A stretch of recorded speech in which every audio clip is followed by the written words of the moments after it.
বিকালবেলা কিছু না কিছু আমার খাইতেই হয়। কোনো কিছু না খাইলে আমার মনে হয় যেন আমি সারাদিন কিছুই খাই নাই। মানে আমার ১ কাপ চা হলেও, অর্থাৎ ১ কাপ চায়ের সাথে ২ টা বিস্কুট হইলেও খাইতে হবে বিকালবেলা। তো প্রত্যেকদিন বিকালে ভাবি যে কি খাবো কি খাবো, তো ওই দিন হচ্ছে আমার কাছে কয়েক স্লাইস ব্রেড ছিল, তো ভাবলাম যে ডিম দিয়ে ভেজে নেই। তো সুন্দর করে ডিম দিয়ে ভেজে নিলাম, আর এই ডিম দিয়ে ভাজা ব্রেডগুলো আমার কাছে অনেক বেশি ভালো লাগে। তো অনেকগুলোই বাঁচছিলাম, আমি খেয়েছিলাম, আমার বাস্তিদেরকে দিয়েছিলাম, তারপর ফ্যামিলি সবাই খেয়েছিলাম। কিন্তু আমার একটা আফসোস, আমি লাইফে মোটামুটি সব টাইপের রেসিপি ট্রাই করছি, মানে যেগুলো একদম কমন রেসিপি, কিন্তু আমার না লাইফে কখনো স্যান্ডউইচ বানানো হয়নি। তো ইচ্ছা আছে একবার স্যান্ডউইচ বানাবো, স্যান্ডউইচ বানিয়ে ট্রাই করব, দেখবো যে আমার হাতের স্যান্ডউইচ খেতে কেমন হয়। যদিও আমি কোনো রেসিপি ট্রাই করলে প্রথমবার দ্বিতীয়বার তত একটা ভালো হয় না, মানে ভালো হয় না বলতে ভালোই হয় না, একদমই ভালো হয় না। তারপর কয়েকবার ট্রাই করার পর ৩-৪ বার বানানোর পর তারপর দেখা যায় যে ওই রেসিপিটা পারফেক্ট হয়।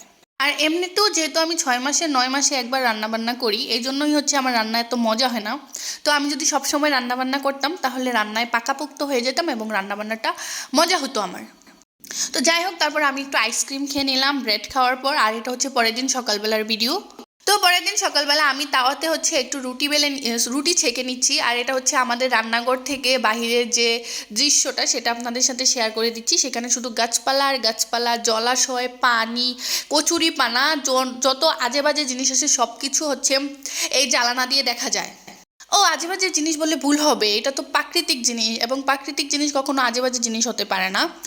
এটাকে আজেবাজে বলা যাবে না, মানে সুন্দর দৃশ্য। পৃথিবীর মানে সবচেয়ে সুন্দর দৃশ্যগুলোর মধ্যে একটি দেখা যায় আমাদের রান্নাঘরের জানালা দিয়ে।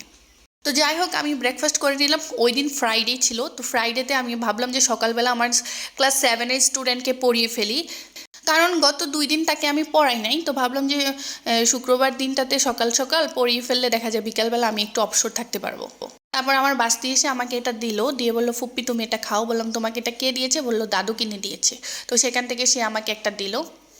তারপর আমি সুন্দর করে খেয়ে নিলাম। খেয়ে ভাবলাম যে ১ কাপ চা, সরি চা না, কফি বানিয়ে নিই। অনেক দিন হয়েছে চা খাওয়া হয় না, কফি খাওয়া হয় রেগুলার, কারণ দেখা যায় চা বানাইতে অনেক টাইম লাগে এবং অনেক কিছু পাতিল টাতিল, চায়ের ছাঁকনি সব কিছু আবার ক্লিন করা লাগে। এটা আমার কাছে অনেকটা প্যারা মনে হয়, এজন্য দেখা যাচ্ছে যে কফিটাই আমার কাছে খুব ইজি লাগে। তাই ইদানিং একটু কফি বেশি খাওয়া হচ্ছে, একটু কফি না মানে কফি একটু বেশি খাওয়া হচ্ছে। তারপর এটা খাওয়া শেষ করে আমি আমার পেজের জন্য একটা ক্লাস প্রিপেয়ার করে নিলাম, আর এগুলা লিখতে খুবই কষ্ট, কারণ অনেক দিন যাবত লিখি না, তো তাই লিখতে গেলে হাত ব্যথা করে, আসলে এগুলা লিখতে অনেক কষ্ট হয়ে যায়।